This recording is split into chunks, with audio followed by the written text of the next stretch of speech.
चलिए तो हम स्टार्ट करते हैं बॉडी फ्लूइड एंड सर्कुलेशन के बारे में।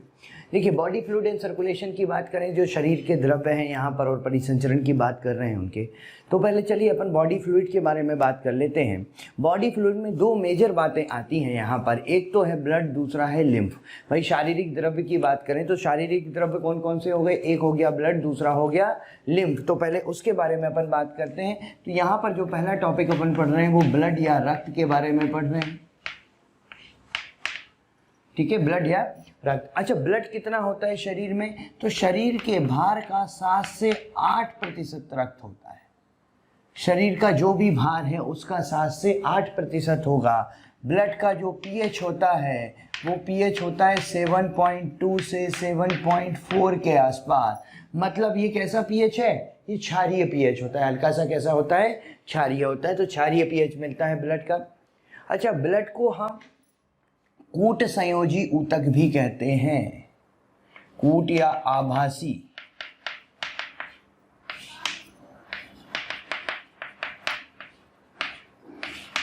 इसको हम कूट या आभासी संयोजी ऊतक का नाम देते हैं।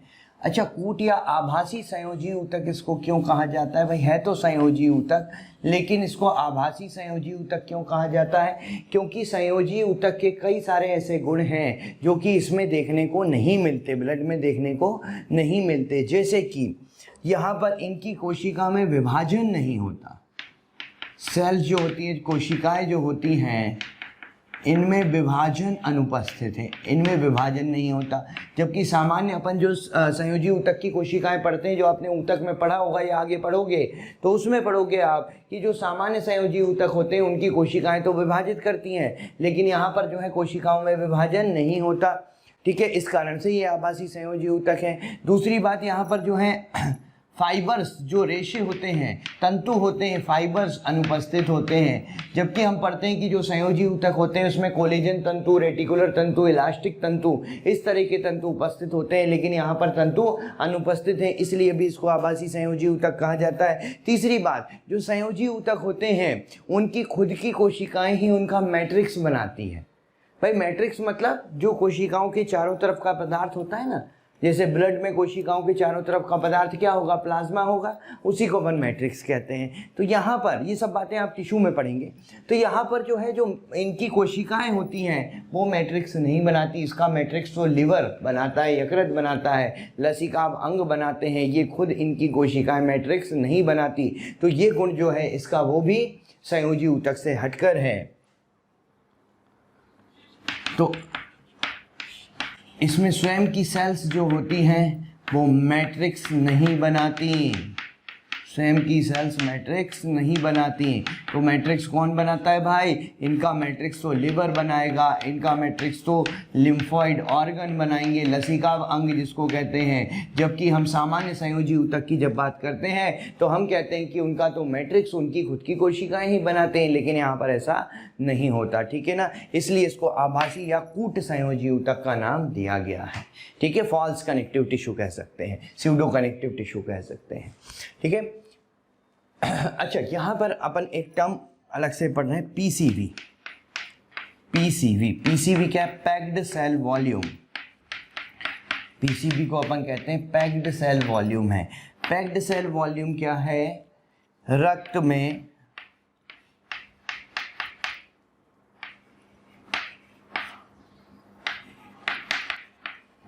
में कुल कोशिकाओं का आयतन।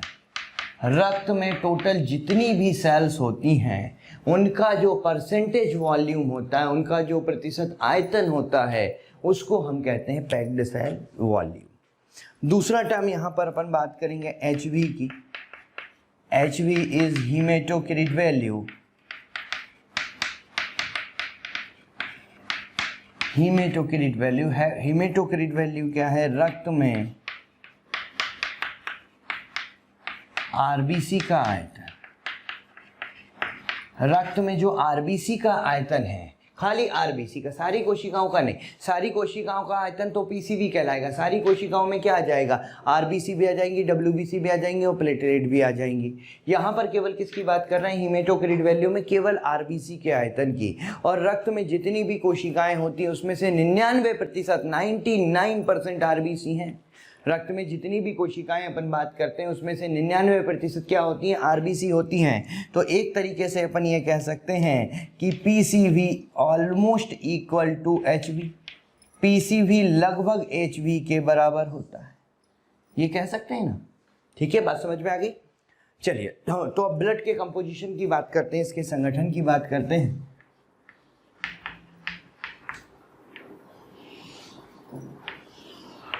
तो देखिए ब्लड में एक तो आपको प्लाज्मा मिलेगा जो इसका 55% पार्ट बनाता है। दूसरा यहाँ पर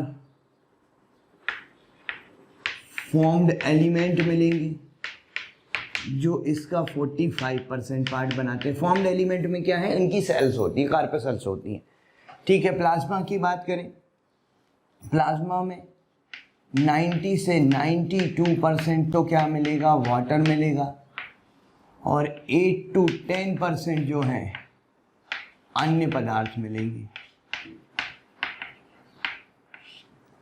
ठीक है, फॉर्म्ड एलिमेंट की बात करें तो भाई फॉर्म्ड एलिमेंट में अपन को यहाँ पर आरबीसी मिलेगी, यहाँ पर डब्ल्यूबीसी मिलेगी और यहाँ पर प्लेटलेट्स मिलेंगे। ठीक है, तो इनके बारे में अपन को अभी डिटेल पढ़नी है, वो मैं डिटेल आपको बता रहा हूँ। चलिए पहले आते हैं अपन प्लाज्मा पे, फिर आएंगे फॉर्म्ड एलिमेंट पे। तो पहले तो अपन बात कर लेते हैं चलिए प्लाज्मा के बारे में।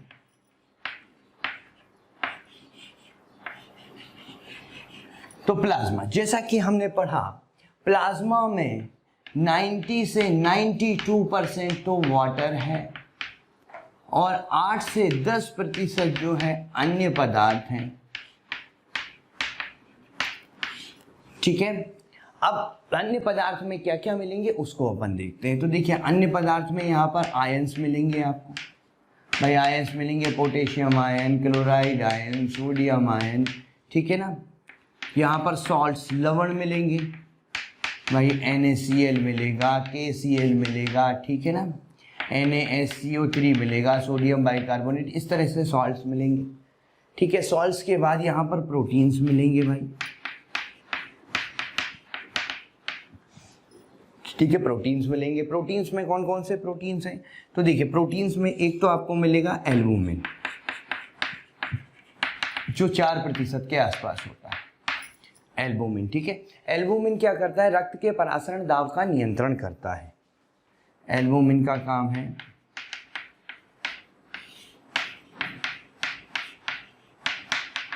परासरण दाब का नियंत्रण करना। ठीक है, दूसरा है यहाँ पर ग्लोब्यूलिन, ग्लोब्यूलिन मिलेगा जो कि 2 से 2.5% होता है। ठीक है, मतलब एल्बुमिन के कंपैरिजन में आधा होता है। ठीक है, ग्लोब्यूलिन, ग्लोब्यूलिन कई तरह के होते हैं, 3 प्रकार के मेनली पाए जाते हैं। तो ग्लोब्यूलिन में देखिए एक तो अल्फा ग्लोब्यूलिन मिलता है। अल्फा ग्लोब्यूलिन जो होता है वो कॉपर परिवहन में सहायता करता है, कॉपर परिवहन करता है। इसका एग्जाम्पल है सेरुलोप्लाज्मिन, सेरुलोप्लाज्मिन। दूसरा जो होता है वो बीटा ग्लोब्यूलिन होता है। बीटा ग्लोब्यूलिन जो होता है आयरन परिवहन में सहायता करता है। इसका एग्जाम्पल है ट्रांसफेरिन। तीसरा जो होता है वो गामा ग्लोब्यूलिन होता है। गामा ग्लोब्यूलिन जो होता है वो प्रतिरक्षी बनवाता है। जो हमारे शरीर का प्रतिरक्षा तंत्र है उसमें जो प्रतिरक्षियाँ बनती हैं वो प्रतिरक्षियाँ बेसिकली क्या होती हैं, ग्लोब्यूलिन होती है। और कौन सी ग्लोब्यूलिन होती हैं, वो गामा ग्लोब्यूलिन होती हैं। ठीक है, तो ग्लोब्यूलिन यहाँ पर मिलेगा 2 से 2.5%। इसके अलावा और कौन से प्रोटीन मिलेंगे, तो भाई इसके अलावा यहाँ पर फाइब्रिनोजिन मिल जाएगा। इसके अलावा यहाँ पर प्रोथ्रोम्बिन मिल जाएगा। ये बहुत कम होते हैं लेकिन 0.3% के आसपास हैं ये दोनों ही, 0.3%। और ये किस में हेल्प करते हैं, फाइब्रिनोजिन और प्रोथ्रोम्बिन जो होते हैं ये ब्लड क्लॉटिंग में हेल्प करते हैं। रक्त स्कंदन जो होता है, ब्लड क्लॉटिंग जो होती है उसमें हेल्प करते हैं। ठीक है, तो इस तरह से ये प्रोटीन मिलेंगे। प्रोटीन के बाद यहाँ पर पोषक तत्व मिलेंगे। पोषक तत्व में जो भी आप पोषक तत्व जो अवशोषित हुए हैं भाई, अवशोषित क्या हुए हैं, ग्लूकोज होगा, एमाइनो एसिड होगा, वसा होगा, ठीक है ना, विटामिन्स होंगे, मिनरल्स होंगे, तो ये सारे ब्लड में ही होंगे क्योंकि अवशोषित होकर ब्लड में ही तो गए होंगे, ठीक है। तो पोषक तत्व होंगे, अवशिष्ट पदार्थ होंगे, उत्सर्जी पदार्थ होंगे, उत्सर्जी पदार्थ भी होंगे। अब उत्सर्जी पदार्थ में भाई यूरिया भी होगा, यूरिक एसिड भी होगा, क्रिएटिनिन भी होगा। ये सब आपने एक्सक्रीटरी सिस्टम में पढ़ा होगा, अगर एक्सक्रीटरी सिस्टम पढ़ लिया है तो, नहीं तो आगे पढ़ेंगे, ठीक है। तो यूरिया, यूरिक एसिड, क्रिएटिनिन, जितने भी उत्सर्जी पदार्थ हैं सारे ब्लड में ही मिलेंगे। यहाँ पर कुछ जो है सुरक्षात्मक प्रोटीन भी मिलते हैं, सुरक्षात्मक प्रोटीन। सुरक्षात्मक प्रोटीन में भाई कौन सा, एक तो लाइसोजाइम मिलता है, लाइसोजाइम जो एंटीबैक्टीरियल होता है, मतलब एंटीबैक्टीरियल का मतलब बैक्टीरिया जीवाणु को नष्ट करने का काम करेगा। दूसरा यहाँ सुरक्षात्मक प्रोटीन में जो होते हैं प्रोपर्डिन्स होते हैं, प्रोपर्डिन जो होते हैं एंटीटॉक्सिन होते हैं। एंटीटॉक्सिन का मतलब ब्लड में जो भी विषैले पदार्थ आए हैं उनको नष्ट करने का काम करेंगे, ठीक है। सुरक्षात्मक प्रोटीन के अलावा यहाँ पर एंजाइम्स होंगे ब्लड में, ब्लड में जो है कुछ हार्मोन्स होंगे ब्लड में, ठीक है, गैसेस होंगी ब्लड में, ठीक है। तो ये सारी चीज़ें जो है यहाँ पर किस में मिलती हैं, ये सब प्लाज्मा ब्लड में मिलती हैं। और ब्लड के किस भाग में मिलती हैं, तो ब्लड के प्लाज्मा में मिलती हैं, ठीक है ना। प्लाज्मा हल्का पीला रंग का एक तरल पदार्थ होता है जिसमें कि बाकी सारी कोशिकाएं या कार्पसल्स होती हैं, आरबीसी, डब्ल्यूबीसी और प्लेटलेट्स। तो चलिए ये तो था किसके बारे में, प्लाज्मा के बारे में। अब अपन बात करते हैं फॉर्म्ड एलिमेंट की, ठीक है। चलिए तो अपन बात करते हैं पहले यहाँ पर आरबीसी की, ठीक है। आरबीसी है जिसको अपन क्या बोलते हैं, एरिथ्रोसाइट, लाल रक्त कणिकाएं। भाई आरबीसी हो गई या लाल रक्त कणिकाएं हो गई या एरिथ्रोसाइट हो गई। तो आरबीसी की जो काउंट है, इनकी जो संख्या है वो संख्या कितनी होती है, तो भाई पुरुषों में, मेल में जो है करीब करीब 5.5 मिलियन होती है ये। हेलो स्टूडेंट्स, थैंक यू हमें इतना प्यार देने के लिए। रोज़ हज़ारों स्टूडेंट्स हमारे वीडियो लेक्चर्स का फ़ायदा उठा रहे हैं। आप सभी स्टूडेंट्स से हमारी रिक्वेस्ट है कि डिस्क्रिप्शन में जो लिंक दिया गया है उस लिंक पर जाकर अपने एनरोलमेंट को सुनिश्चित करें, और साथ ही जो स्टूडेंट्स हमारे स्टडी मटेरियल और डाउट सेशन भी चाहते हैं वो उसके लिए उसी लिंक पर जाकर प्रीमियम कोर्स के लिए रजिस्टर कर सकते हैं। पर क्यूबिक मिलीमीटर ऑफ ब्लड, रक्त के प्रति घन मिलीमीटर में कितनी होती है, 5.5 मिलियन के आसपास होती है मेल में। फीमेल में कितनी होती है, थोड़ी सी कम, 4.5 मिलियन पर क्यूबिक मिलीमीटर ऑफ ब्लड। रक्त के प्रति घन मिलीमीटर में 4.5 मिलियन के आसपास है फीमेल में, ठीक है। न्यूबॉर्न में, नवजात जो होते हैं, नवजात में थोड़ी ज़्यादा होती है, 6.8 मिलियन के आसपास होती है, 6.8 मिलियन पर क्यूबिक मिलीमीटर ऑफ ब्लड। रक्त के प्रति घन मिलीमीटर में 6.8 मिलियन जो है आरबीसी मिलती हैं। आरबीसी का जीवन काल अपन देखें भाई, इनका जो जीवन काल होता है वो लगभग 120 दिन का होता है, 120 डेज का होता है। 120 डेज के बाद ये मृत हो जाती हैं, और मृत आरबीसी को नष्ट करने का काम, मृत आरबीसी को नष्ट करने का काम स्प्लीन करता है। स्प्लीन, या जिसको अपन क्या बोलते हैं, प्लीहा कहते हैं। इसी कारण से स्प्लीन को एक नाम दिया गया है, आरबीसी का कब्रिस्तान। स्प्लीन को क्या कहा जाता है, आरबीसी का कब्रिस्तान कहा जाता है। और आरबीसी का कब्रिस्तान क्यों कहा जाता है इसको, क्योंकि ये मृत आरबीसी को नष्ट करने का काम करती हैं, ठीक है। अच्छा, आरबीसी जो होती है ये आपको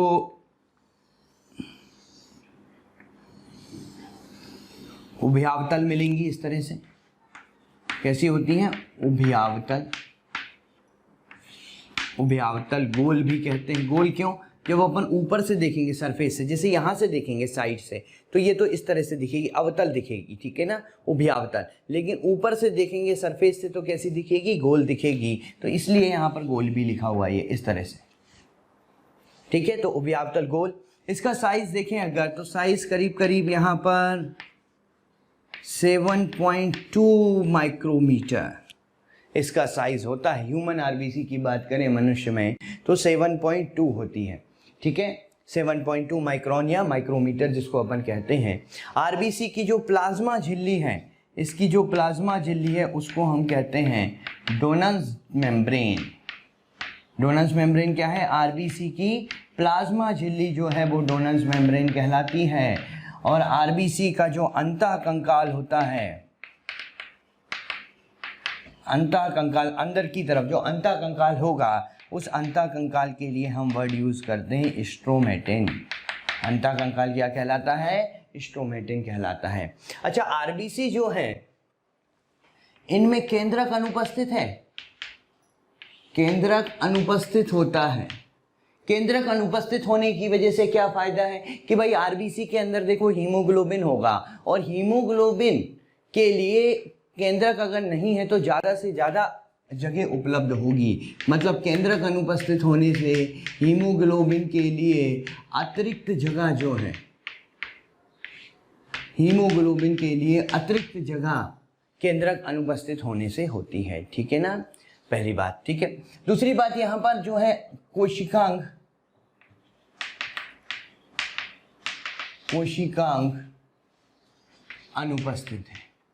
अन्य कोशिकांग भी अनुपस्थित हैं, जैसे माइटोकॉन्ड्रिया ये अनुपस्थित हैं, ठीक है, अन्य कोशिकांग भी अनुपस्थित हैं आरबीसी में। अच्छा, अन्य कोशिकांग अनुपस्थित है, माइटोकॉन्ड्रिया अनुपस्थित है, इससे क्या फायदा हुआ कि ये जो है ये कोशिकाएं अवायवीय श्वसन करेंगी।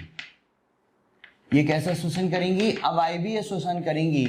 अवायवीय श्वसन करने का मतलब क्या है कि इनको ये ऑक्सीजन की अनुपस्थिति में श्वसन करेंगी। मतलब हीमोग्लोबिन जो ऑक्सीजन लेकर जाएगा उस ऑक्सीजन का खुद उपयोग नहीं कर पाएंगी, क्योंकि इनमें माइटोकॉन्ड्रिया नहीं है, और ऑक्सीजन का उपयोग करने के लिए जो एंजाइम्स होते हैं वो माइटोकॉन्ड्रिया में ही होते हैं। तो ये अवायवीय श्वसन करने वाली कोशिकाएं होती हैं, इसलिए इनके अंदर जो हीमोग्लोबिन है वो जितनी ऑक्सीजन लेकर जाएगा पूरी की पूरी ऑक्सीजन ऊतकों तक पहुंचेगी, ये खुद उस ऑक्सीजन का उपयोग नहीं कर पाएंगी, क्योंकि ये कैसा श्वसन करती हैं, ये अवायवीय श्वसन करती है, ठीक है। बात समझ में आ गई यहाँ पर।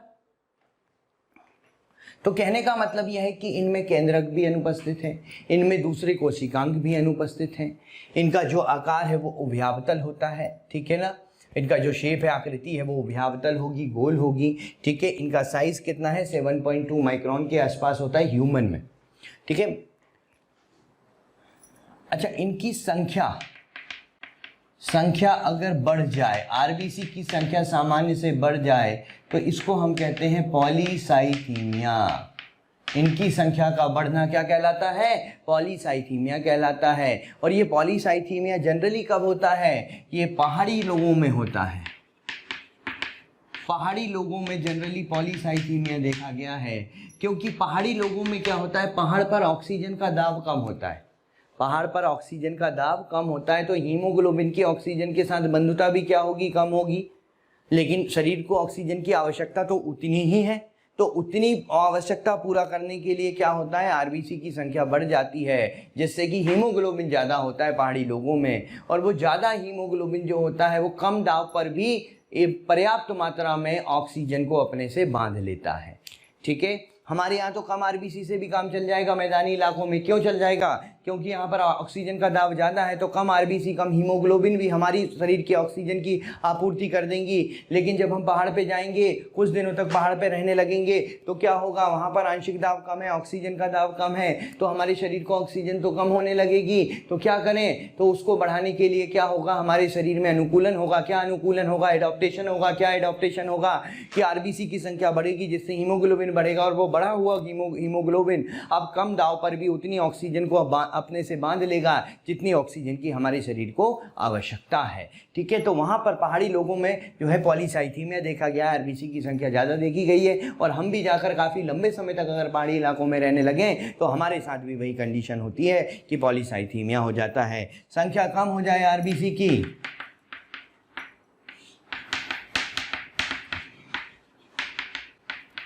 तो इरिथ्रोपीनिया होता है और इस इरिथ्रोपीनिया की वजह से एनीमिया हो सकता है, इस इरिथ्रोपीनिया की वजह से एनीमिया हो सकता है भाई। ठीक है ना, तो एनीमिया जो होता है देखो, जैसे कि विटामिन B12 की कमी हो जाए, एनीमिया भी कई तरह का होता है, जैसे कि विटामिन B12 की कमी हो जाए, विटामिन B12 की कमी, तो विटामिन B12 की कमी हो जाएगी तो आरबीसी जो होती है वो आकार में बड़ी रह जाती है। ठीक है ना, एक्चुअली होता क्या है, जब आरबीसी बन रही होती है, उनका परिपक्वन हो रहा होता है तो आरबीसी आकार में छोटी होते रहती है। लेकिन आरबीसी अगर अपरिपक्व ही रह जाए तो आरबीसी का आकार बड़ा ही रह जाता है, इसलिए अपन कहते हैं इसको macrocytic anaemia. Macrocytic anaemia, macrocytic anaemia क्यों कहते हैं, पर्नीशियस एनीमिया भी है, मैक्रोसाइटिक या पर्नीशियस एनीमिया कहते हैं इसको। भाई मैक्रोसाइटिक एनीमिया क्यों कहते हैं, क्योंकि आरबीसी का आकार बड़ा रह जाता है और अपरिपक्व आरबीसी बड़ी होती है आकार में। ठीक है, तो वो परिपक्व नहीं हो पाती क्योंकि विटामिन B12 की जरूरत पड़ती है आरबीसी के परिपक्वन के लिए। ठीक है, दूसरी बात, आयरन की कमी हो जाए भाई, आयरन की कमी हो जाए तो हीमोग्लोबिन कम बनेगा, हीमोग्लोबिन कम बनेगा तो आरबीसी का साइज जो है वो सामान्य से भी छोटा हो जाएगा। तो इस एनीमिया को क्या कहेंगे, microcytic anaemia. Microcytic anaemia.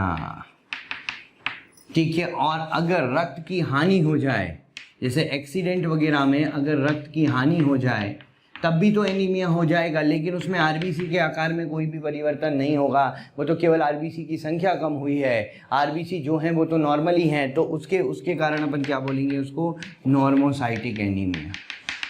Normocytic anaemia कहते हैं। ठीक है, तो आरबीसी की संख्या कम होने से जो है सीधी सी बात है कि क्या हो सकता है, एनीमिया हो सकता है। ठीक है, क्लियर। अच्छा, अब आरबीसी में हमने बात करा कि हीमोग्लोबिन होता है। भाई आरबीसी के अंदर क्या है, आरबीसी के अंदर हम कह रहे हैं कि हीमोग्लोबिन होगा और हीमोग्लोबिन दो भाग से मिलकर बनता है, हीम जो कि 5% भाग बनाता है प्लस ग्लोबिन जो कि इसका 95% बनाता है। ठीक है, हीम में आयरन होता है Fe2+ के फॉर्म में, फेरस के फॉर्म में, और दूसरा ग्लोबिन होता है। ग्लोबिन क्या है, इसका प्रोटीन भाग है, ग्लोबिन प्रोटीन भाग होता है जिसमें अगर HbA की बात करें हम, HbA मतलब एडल्ट का हीमोग्लोबिन, तो ग्लोबिन में 2 अल्फा प्लस 2 बीटा चेन्स होती हैं, पेप्टाइड चेन होती है हीमोग्लोबिन। HbA मतलब एडल्ट हीमोग्लोबिन में जो ग्लोबिन भाग होता है इसका, जो कि प्रोटीन भाग होता है, वो 4 पेप्टाइड श्रृंखलाओं से मिलकर बनता है। 4 पेप्टाइड श्रृंखलाएं कौन सी, 2 अल्फा और 2 बीटा। HbF की बात करें, फीटस हीमोग्लोबिन, जो भ्रूणीय अवस्था में हीमोग्लोबिन होता है वो वयस्क के हीमोग्लोबिन से अलग होता है। उसमें ग्लोबिन भाग में, वही हीम भाग में तो वही है आयरन होगा, ग्लोबिन भाग में 2 अल्फा प्लस 2 गामा श्रृंखलाएं मिलती हैं। ठीक है, भ्रूणीय हीमोग्लोबिन, फीटल हीमोग्लोबिन की बात करें तो 2 अल्फा और 2 गामा मिलेंगी वहां पर। ठीक है, चलिए तो अब हम क्या पढ़ते हैं कि जो आरबीसी बनती है वो आरबीसी कहाँ पर बनती है। तो आरबीसी का जो उत्पादन होता है, जो निर्माण होता है, वो अस्थि मज्जा में होता है, बोन मैरो में होता है। तो हमारी आरबीसी जो बनती है वो कहाँ बनती है, रेड बोन मैरो में बनती है, लाल अस्थि मज्जा में बनती है। लाल अस्थि मज्जा क्या होती है भाई, जो हमारी अस्थियाँ हो गई, जैसे लंबी अस्थियाँ हो गई, जैसे ह्यूमरस हो गई, रेडियस हो गई, अल्ना हो गई, ये सारी लंबी अस्थियों के बीच में जो होता है अस्थि मज्जा, एक ऊतक होता है, उसमें लाल अस्थि मज्जा जो होता है, वो लाल अस्थि मज्जा जो है आरबीसी बनाता है। एक्चुअली लाल अस्थि मज्जा जो है वो माइलॉइड टिश्यू बनाएगा, एक ऊतक बनाएगा जिसको अपन माइलॉइड ऊतक कहते हैं। माइलॉइड टिश्यू जो है कोशिकाएं बनाते हैं जिनको माइलोब्लास्ट सेल्स कहते हैं। माइलोब्लास्ट सेल्स से जो है वो प्री एरिथ्रोब्लास्ट बनती हैं, प्री एरिथ्रोब्लास्ट सेल्स होती हैं, कोशिकाएं होती हैं ये भी, और ये जो प्री एरिथ्रोब्लास्ट होती हैं ये एरिथ्रोब्लास्ट बना देती हैं।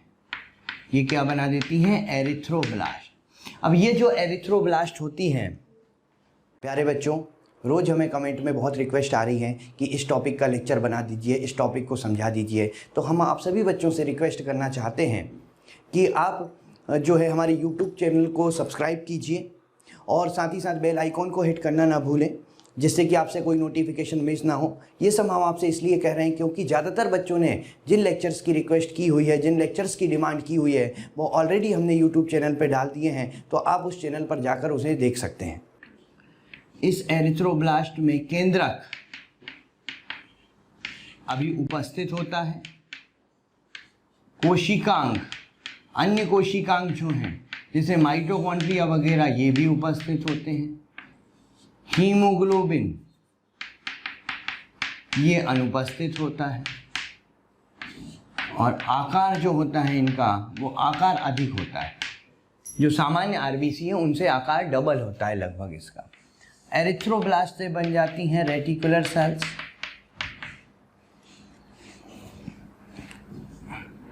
रेटिकुलोसाइट्स,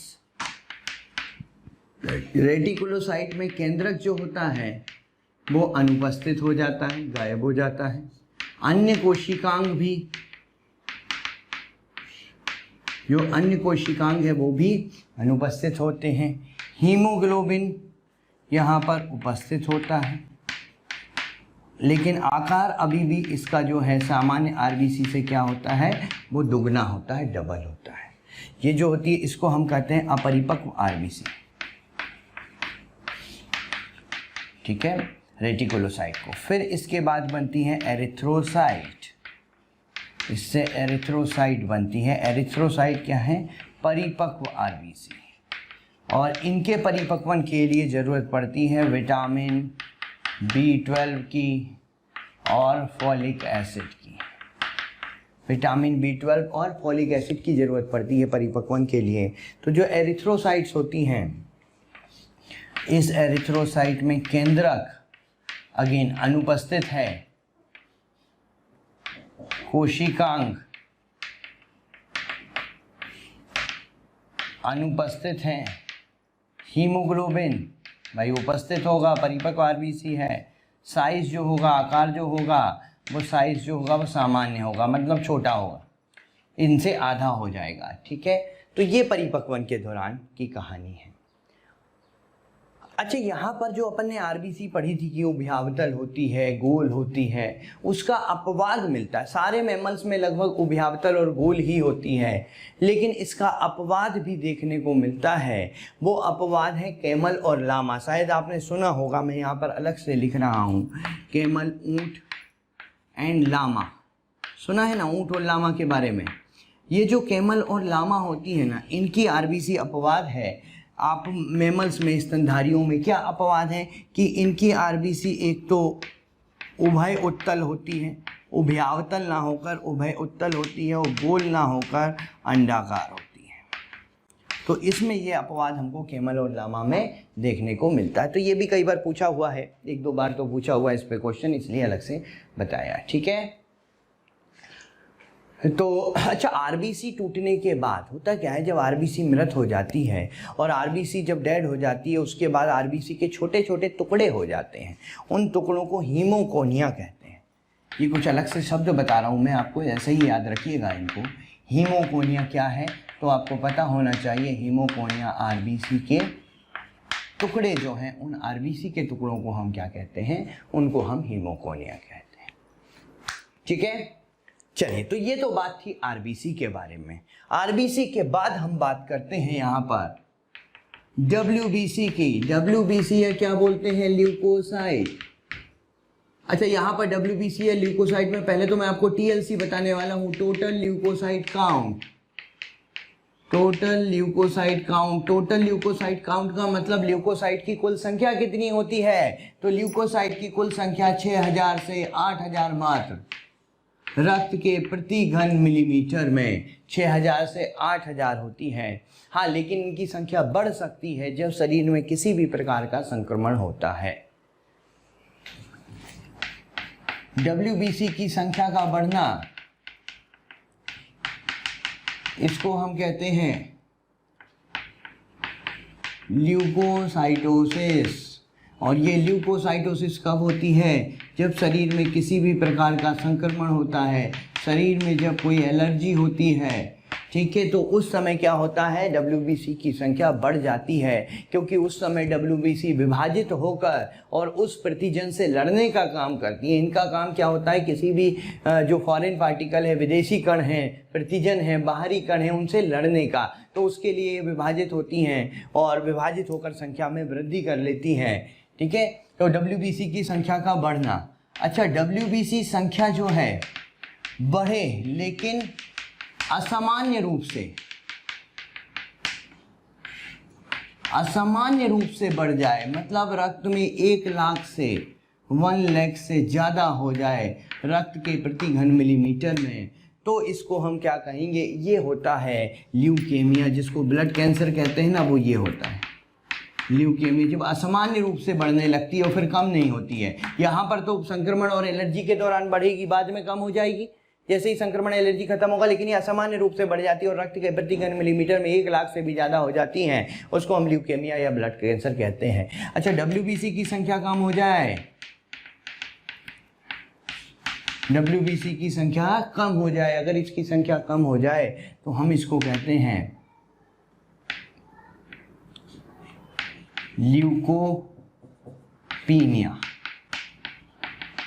ल्यूकोपीनिया या इसको ल्यूकोसाइटोपीनिया भी कहते हैं। और WBC की संख्या जनरली कम होती है एड्स में और दूसरा टाइफॉइड में। एड्स और टाइफॉइड के दौरान क्या होता है, WBC की संख्या कम हो सकती है। अच्छा, WBC का एक गुण होता है, क्या गुण होता है कि वो संक्रमण की जगह पर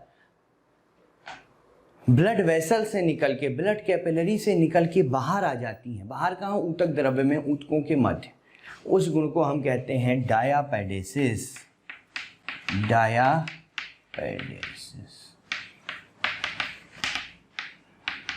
WBC का सिकुड़कर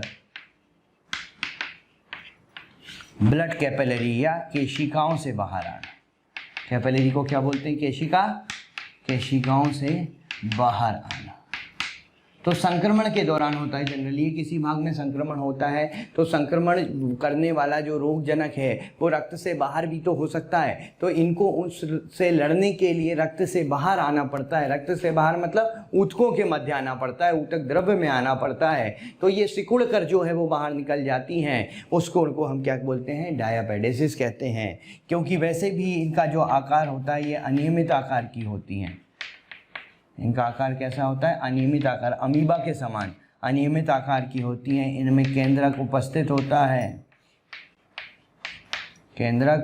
होता है, कोशिकांग, जो अन्य कोशिकांग की बात करते हैं वो अन्य कोशिकांग भी उपस्थित होते हैं। अब बात करते हैं WBC के प्रकार की। भाई देखिए, तो WBC एक तो होती है कणिका रहित, जिसको हम कहते हैं एग्रेन्युलोसाइट।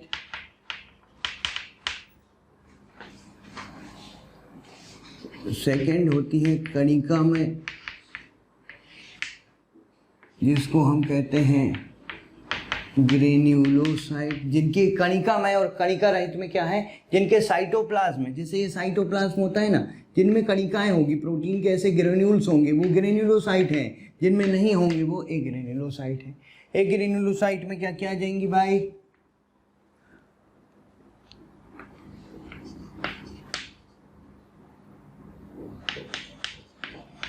लिम्फोसाइट, यहां पर लिख देता हूं, लिम्फोसाइट और मोनोसाइट। लिम्फोसाइट और मोनोसाइट दोनों किस में आती हैं, कणिका रहित में। ठीक है, यहाँ पर आ जाएगी इओसिनोफिल, या जिसको एसिडोफिल कहते हैं,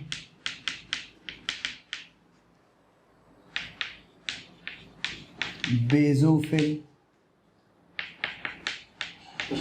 और न्यूट्रोफिल। ये तीनों किस में आ जाएंगी, ये तीनों आ जाएंगी ग्रेन्युलोसाइट में। ठीक है, चलिए इनमें कुछ डिफरेंसेस पढ़ते हैं। सबसे पहले तो अपन पढ़ते हैं डीएलसी। डिफरेंसेस में पहला पॉइंट जो अपन पढ़ रहे हैं वो है डीएलसी। डीएलसी का मतलब है डिफरेंशियल ल्यूकोसाइट काउंट। डीएलसी का मतलब क्या है? Differential leukocyte count. भाई टोटल ल्यूकोसाइट काउंट तो पता है 6 से 8,000 है। डिफरेंशियल ल्यूकोसाइट काउंट मतलब उसमें कौन कितना प्रतिशत है इसमें, उसके बारे में बात कर रहे हैं। तो लिम्फोसाइट 20 से 25% होती है, मोनोसाइट 6 से 8% होती है, इओसिनोफिल 2 से 3% होती है, बेजोफिल 0.5 से 1% होती है, सबसे कम है, मिनिमम यही है, और 60 से 65% जो मैक्सिमम होती हैं वो न्यूट्रोफिल्स हैं। तो ये डीएलसी है, डिफरेंशियल ल्यूकोसाइट काउंट, मतलब जो 6 से 8,000 है उसमें किसका कितना प्रतिशत है वो डीएलसी कहलाता है, डिफरेंशियल ल्यूकोसाइट काउंट। ठीक है। दूसरी बात करें अपन यहाँ पर न्यूक्लियस की। इनका जो न्यूक्लियस होगा या केंद्रक होगा, तो भाई लिम्फोसाइट का न्यूक्लियस जो होता है वो तो गोल होता है, गोल या अंडाकार।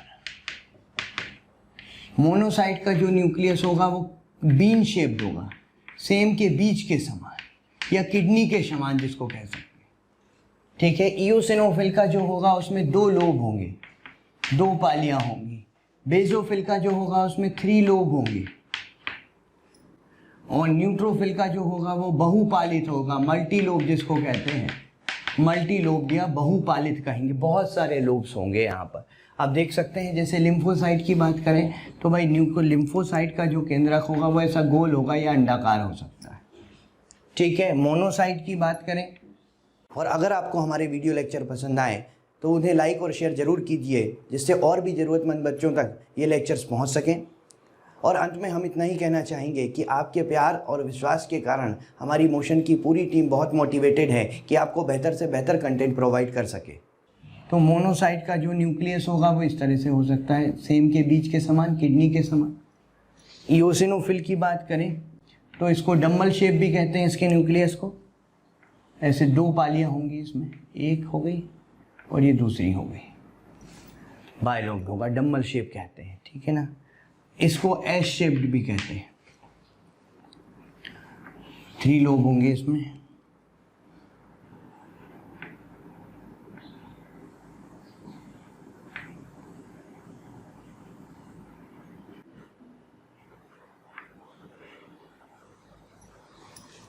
इस तरीके से एस शेप का होगा। ठीक है। और न्यूट्रोफिल तो बहुपालित है, बहुत सारे लोग होंगे इसके केंद्रक में।